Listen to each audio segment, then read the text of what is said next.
రాయలసీమ గర్జన రాష్ట్రమంతా మార్మోగాలి.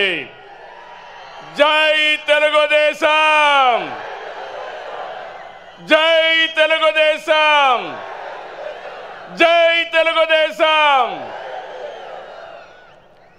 Amar high NTR, Amar high NTR, NTR Amar high.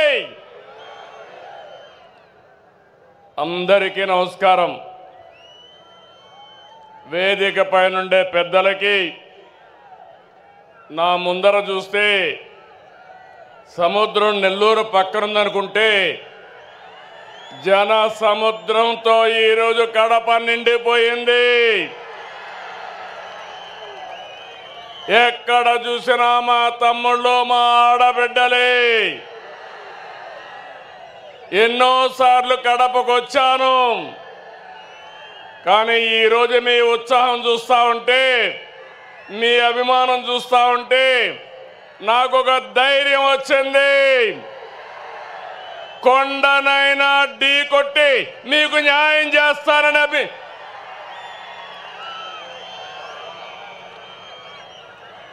చాలా మీటింగులు పెట్టాం, మహానాడులు.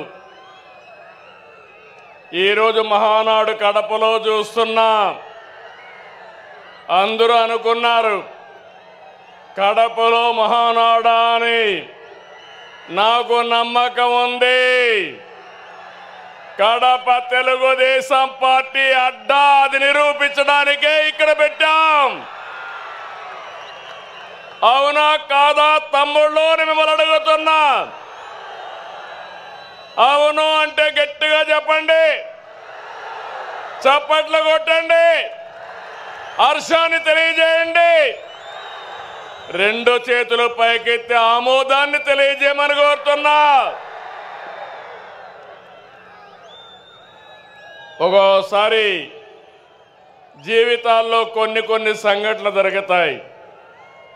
ఈరోజు కడప సంఘటన చూసిన తర్వాత మీరందరూ కూడా మంచి చేస్తే శాశ్వతంగా అండగా ఉంటామని మరొక్కసారి నిరూపించారు.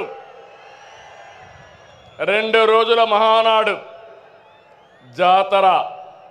నేను చాలా మహానాడులు చూశాను. కార్యకర్తలు కూడా ఒక రకంగా వచ్చేవారు, కానీ ఈసారి మాత్రం ప్రతి క్షణం అనుక్షణం చాలా శ్రద్ధగా కూర్చున్నారు. బ్రహ్మాండంగా జయప్రదం చేశారు. ఈరోజు ఉదయం నేను చూస్తున్నా అన్ని దారులు కడప వైపే. కడప దిగ్బంధం అయిపోయింది. ఈ గ్రౌండ్ చూస్తే తెల్లవారితోనే ఫుల్ అయిపోయింది. ఈరోజు ఎప్పుడు కూడా మన మీటింగులు టైం కంటే ఒక అర్ధ గంట ఆలస్యంగా జరిగేది, కానీ ఈసారి మాత్రం టైం కంటే 3 గంటల ముందే మన మీటింగ్ ప్రారంభమైంది. ఏం తమ్ముళ్ళు, మీ రుణం తీర్చుకోవాలి. కూటమి ప్రభుత్వం ఏర్పడ్డాక మొదటి మహానాడు దేవుని కడపలో జరిగింది. రెస్పాన్స్ అదిరింది, సూపర్ హిట్ అయింది. ఇక్కడ ఒక విషయం మీకు చెప్పాలి. గత ఏడాది 2వ తేదీ ప్రజాగళం ఎన్నికల సభలో కడపకొచ్చాను.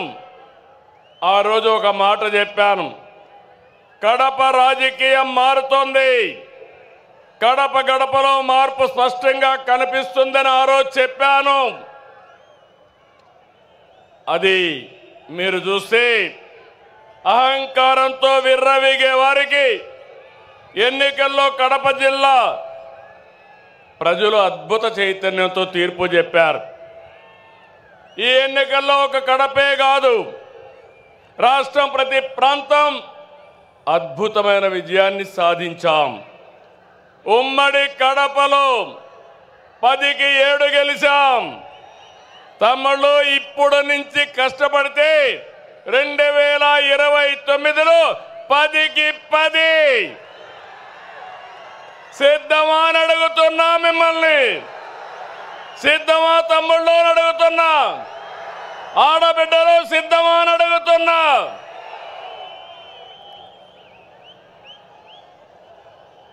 ఈ ఎన్నికల్లో రాయలసీమ ప్రజలు అద్భుతమైన తీర్పిచ్చారు. 52 సీట్లకి 45 సీట్లు కూటమిని గెలిపించారు. ఇందులో టీడీపీ 40 దాకా గెలిపించారు. వైసీపీకి రాయలసీమలో 7 సీట్లు వస్తే తెలుగుదేశం కూటమికి ఒక్క ఉమ్మడి కడప జిల్లాలో 7 సీట్లు గెలిపించారు. ప్రజా తీర్పు మళ్ళీ మనకు ఒక బాధ్యత గుర్తు చేసింది. కానీ ఈ తీర్పును మనం అర్థం చేసుకున్నాం. ఓడిపోయిన పార్టీ ఇప్పటికీ అర్థం చేసుకోలేదు, అర్థం చేసుకోదు కూడా. అధికారం కోసం పుట్టిన పార్టీ కాదు తెలుగుదేశం పార్టీ. ప్రజల జీవితాల్లో మార్చడానికి, మార్పు తేవడానికి పుట్టిన పార్టీ తెలుగుదేశం పార్టీ. అవునా కాదా అని మిమ్మల్ని అడుగుతున్నా. అవునంటే గట్టిగా చెప్పండి, చప్పట్లు కొట్టి.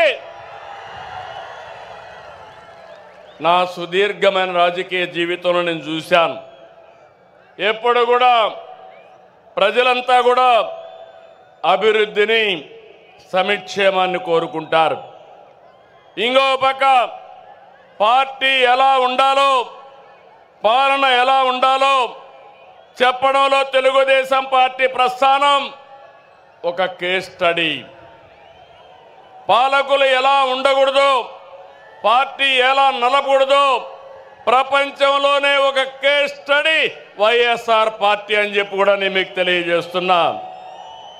తెలుగుదేశం పార్టీ ప్రజా ఉద్యమాలు, పోరాటాలు, ఎన్నికలు, గెలుపులు కొత్త కాదని చెప్పి నేను మీకు తెలియజేస్తున్నా.